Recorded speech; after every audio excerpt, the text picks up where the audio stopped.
Sejam muito bem-vindos ao terceiro episódio do Talk Jurídico. Eu sou Renata Morelli e hoje nós estamos com uma convidada muito especial, a Nayane Pellegrini. Seja muito bem-vinda, Nay, é um prazer você estar aqui conosco. Imagina, eu que agradeço o convite e participar desse seu projeto, que é super bacana. E você consegue trazer de uma forma bem simples aí o juridiquês e vamos conversar um pouco sobre a parte de planejamento, né? Sim, a Nay, ela é assessora de investimentos aqui do Almirá, que é credenciada pelo Banco Safra.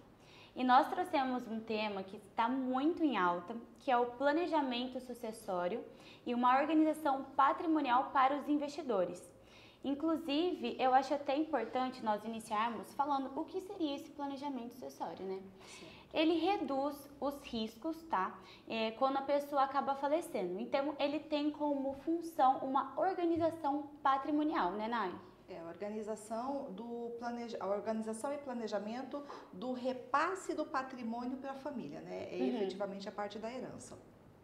E falando um pouco sobre o contexto, né, de que forma que a gente chega na parte do planejamento e patrimonial, ele é um dos tópicos, né, um dos braços do planejamento financeiro, né? Sim. O planejamento financeiro em si, que é basicamente o trabalho do assessor, ele consiste em 6 pilares, sendo o planejamento sucessório um deles. O planejamento financeiro, ele se dá através de, primeiro, a gente brinca que nós fazemos uma entrevista com a pessoa, né, o futuro investidor, para entender o momento de vida, qual que é a demanda tempo, dele. né? Exatamente. A gente faz uma entrevista para entender o momento dele, né? E em cima disso a gente vai efetivamente começar o planejamento financeiro, que ele é baseado em 6 tópicos. Montar uma reserva de emergência, sempre a primeira parte. E logo depois disso a gente vai começar efetivamente a iniciar uma carteira de investimentos de acordo com o objetivo, perfil e prazo. E a partir do momento da montagem da carteira a gente começa a observar outros tópicos. A parte de elisão fiscal, que é o planejamento tributário, né, tentando buscar investimentos onde tenha um menor custo financeiro tributário. Existem opções hoje que são isentos de imposto, então a gente tenta trabalhar ali dentro das 4 linhas do campo, pagando o mínimo de imposto possível. E existe também a parte do planejamento de risco, né? Imagine que você está no momento de construção do seu patrimônio. Durante esse processo a gente precisa minimizar as possibilidades de risco através do seguro de vida. Então, tanto seguro de vida quanto seguro em vida. Então, eventualmente, foi descoberta uma doença, enfim, a gente consegue coberturas para esse tipo de situação durante o processo da construção do patrimônio. Então, é um dos pilares do planejamento financeiro. O planejamento de aposentadoria também, a gente inicia quanto mais jovem melhor, porque você está no momento de construção. Então, Sim. a gente separa a vida profissional e financeira das pessoas em 2 momentos. Um momento de construção de patrimônio e um momento de usufruto, certo? Perfeito. Só que é no momento da construção que você pensa no usufruto. Então, essa programação do planejamento para aposentadoria também faz parte, é um dos pilares do planejamento financeiro.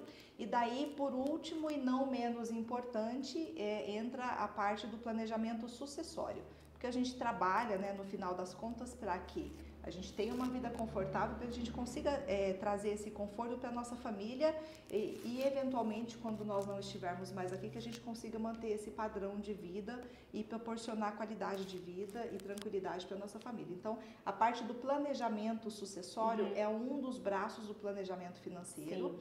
E é uma construção. Às vezes as pessoas pensam, poxa, eu vou iniciar o meu planejamento sucessório quando eu já tiver um patrimônio, quando eu já tiver uma idade avançada, e não é assim que funciona.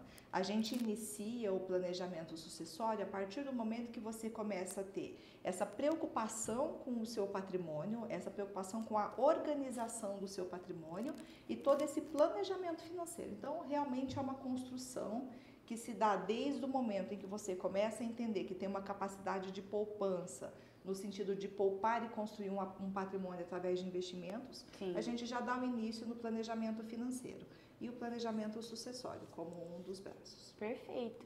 E quando estamos falando de planejamento sucessório, existem alguns instrumentos adequados, medidas para serem tomadas, né?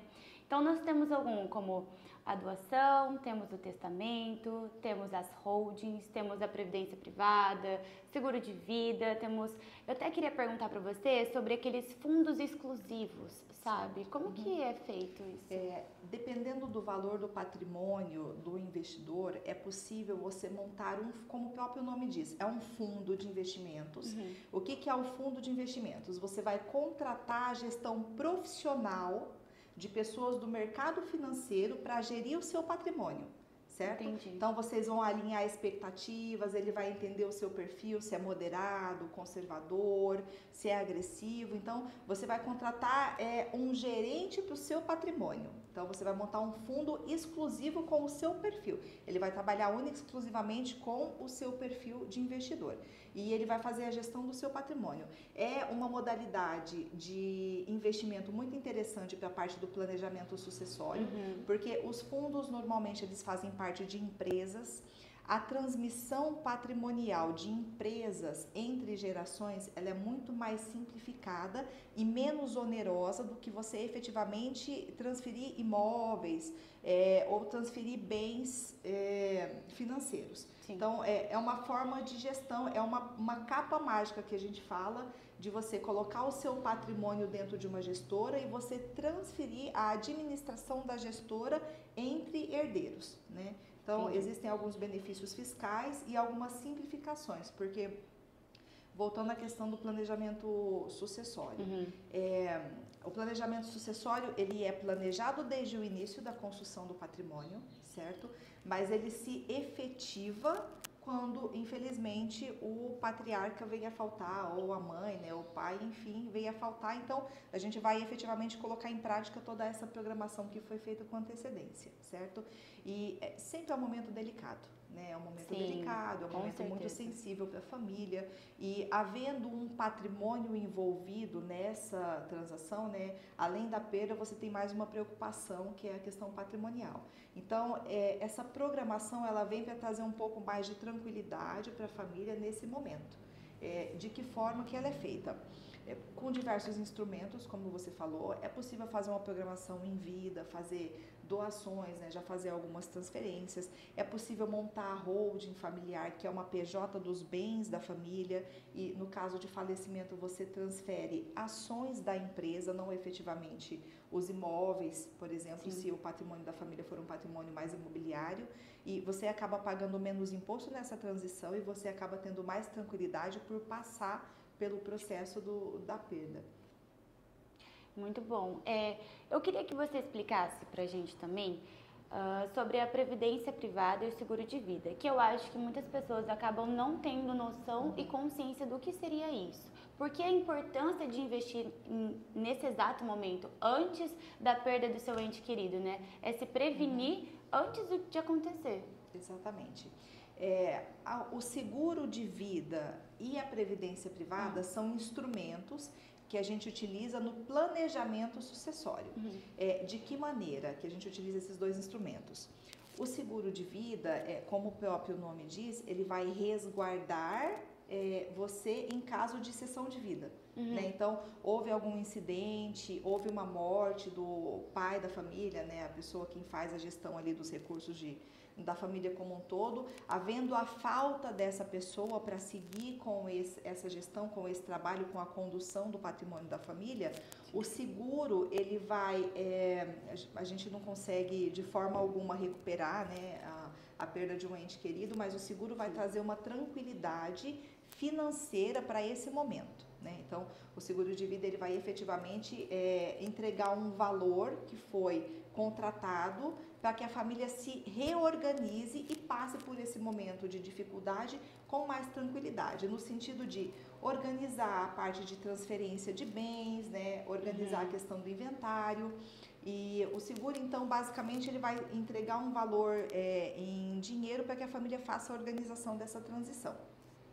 Então, o seguro, às vezes a gente conversa aqui com os investidores e eles falam, poxa, eu não sei se seguro é adequado para mim, eu não sei se é interessante, eu não penso quando eu vou morrer, eu não quero pensar sobre isso ainda. E uma realidade que eu trago para todo mundo é o seguinte, a grande maioria dos nossos clientes paga seguro de carro. né? Sim. Por que você paga um seguro de carro? Para você se precaver de situações que estão fora do seu controle. Com certeza. Né? E como você paga o seguro de um carro e você não paga o seguro de seu, vida. quem gera o dinheiro para comprar o carro, para pagar o seguro, né? Então, nós somos o nosso principal bem, né? A nossa vida. E o seguro de vida, ele entra exatamente para resguardar isso. Houve uma situação ali mais delicada, perdeu um familiar, o seguro vem como um valor para poder organizar essa transição patrimonial. A previdência privada, ela também é utilizada como um mecanismo para organizar a sucessão patrimonial, no sentido de que a previdência é uma renda que você é uma contribuição mensal que você faz, ou mensal, trimestral, bimestral, anual, enfim, fica a seu critério, a sua possibilidade financeira, com o objetivo de lá na frente você convertê-la em renda. Então, eu brinco que você paga ali um pouquinho hoje para o seu eu do futuro, certo? E a previdência tem esse objetivo principal de gerar renda no futuro, ou gerar um patrimônio no futuro, quando você resolver desacelerar o teu ritmo de trabalho, porém, também é utilizado como um instrumento da sucessão patrimonial, no sentido de que você fazendo uma contribuição da previdência e durante esse momento de contribuição, no momento em que você está construindo o seu patrimônio, houver alguma situação também fora do nosso alcance e esse patriarca vier a falecer, o que foi pago até o momento do falecimento em previdência privada também é remanejado para a família e para os dependentes colocados ali no contrato nossa, falhou, calma aí. Tem problema. No contrato da previdência privada, tá?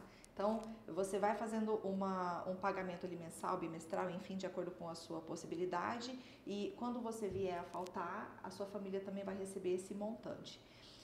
O que a gente acompanha aqui, até comentando alguns cases que a gente vivencia. O processo do inventário, ele é muito burocrático. Sim. Até juridicamente falando, você tem mais conhecimento de causa do que eu. Mas a gente acompanha, o processo ele é muito demorado, ele é muito burocrático, é um processo muito delicado e um processo muito oneroso. Com certeza. Então, assim, acontecendo uma situação ali, um imprevisto, veio a faltar um dos familiares, o seguro de vida e a previdência privada, eles vão trazer um recurso para a família, para que ela consiga manter um padrão de vida, de qualidade, até que eles consigam organizar toda a parte da sucessão patrimonial e efetivamente fazer a transmissão dos bens. Então, o seguro, como o próprio nome já diz, ele traz uma segurança, né, para a família em casos de perda de vida, né, da pessoa quem sustenta a família, enfim. Sim. E a previdência privada também é utilizada como um instrumento para essa situação. Não havendo nenhuma intercorrência durante o processo de acúmulo de patrimônio via previdência, quando você chegar lá na frente, você vai ter um montante de dinheiro que você pode converter em renda, né? Então, o objetivo principal da previdência é conversão em renda no futuro como um complemento. Mas havendo um intercurso durante o período, é possível você resgatar o valor que foi remanejado até então. Perfeito.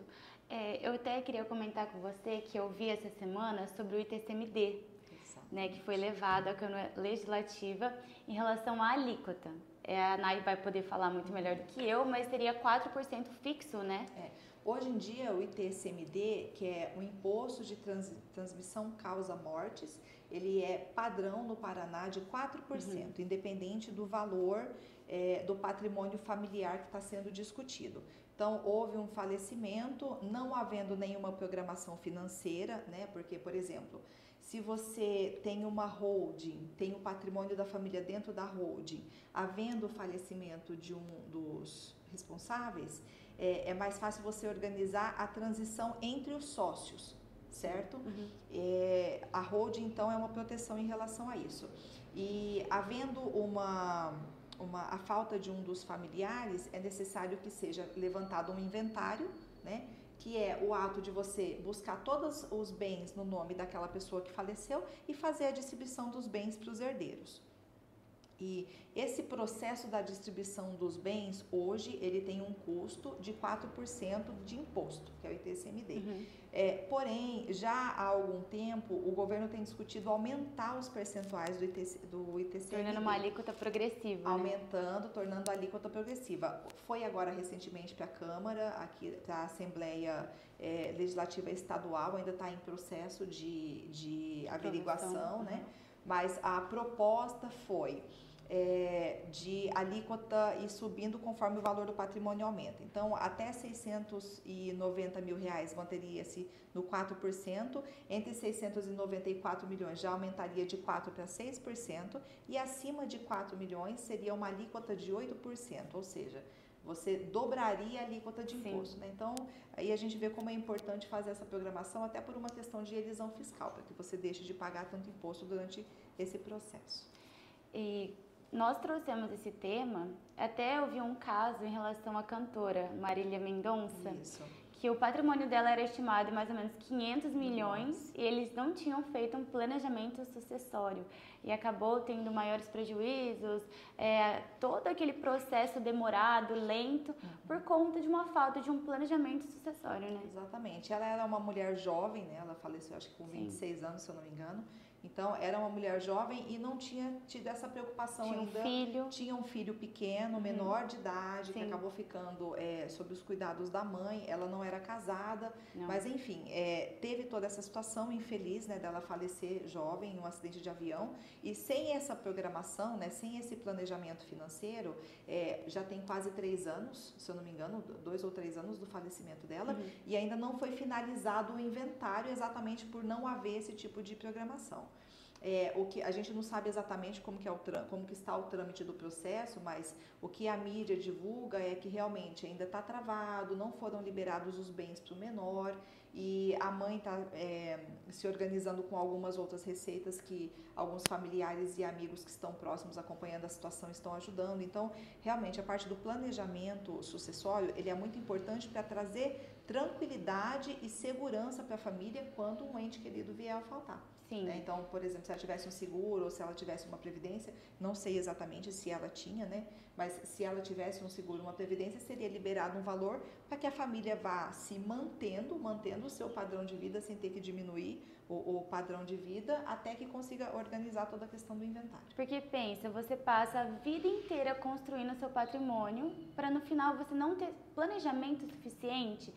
E o mais difícil é exatamente a construção, né? O planejamento, ele é um braço mais simples de você. É só você organizar a casa com tudo que você construiu, né? E às vezes as pessoas pensam que o planejamento sucessório é só para quem tem uma renda muito alta. E não é assim. É até para as pessoas que possuem uma renda mais baixa. E principalmente jovens também, né? Como a gente acabou comentando no caso da Marília Mendonça, claro, ela tinha um patrimônio muito alto, mas ela era jovem. Então, eu falo que são as duas linhas de cortes que as pessoas acabam, por falta de informação, pensando que não se adequam à necessidade de um planejamento sucessório. Idade é um deles, não, eu sou muito novo, não quero pensar nisso ainda. Ao contrário, é ali no momento da tua construção de patrimônio que você tem que começar a pensar nisso. E em relação a patrimônio também, não, meu patrimônio é pequeno, quando eu falecer vai ser muito simples, vou dividir isso, mas havendo uma organização, você vai trazer tranquilidade para a tua família no momento que você vier a faltar e você vai conseguir elisão fiscal, que é o pagar menos imposto de forma correta. Então, a organização, ela sempre traz mais conforto para a família num momento já tão delicado. Verdade. E assim nós finalizamos o nosso 3º episódio do Talk Jurídico. Eu espero que vocês tenham gostado, porque são 2 áreas que são muito importantes, tanto a área do jurídico como do investimento, tá? Eles se agregam, porque tanto em questão de tributação, para ser analisado qual é o melhor instrumento adequado para sua família em relação ao seu patrimônio e também em questão de investimentos, né?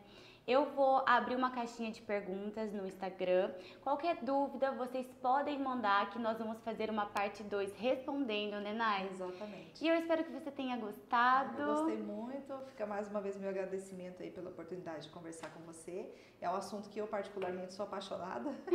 Brinquei com ela, ela falou assim, olha, vamos conversar, a gente vai ter um tempo. Falei, então controle que eu falo bastante. Então, é um assunto que eu gosto muito e, como eu falei, é um braço do planejamento financeiro que é muito mais amplo e, como a própria Rê comentou, é acessível independente de patrimônio e idade, é uma coisa que você tem que começar a pensar, independente comigo, qualquer outra corretora ou assessor, faça o planejamento e traga essa tranquilidade para sua família, né? Com certeza. Então, até a próxima. Eu vou deixar o arroba, tá, na descrição do vídeo, mas eu espero que vocês tenham gostado. Até mais.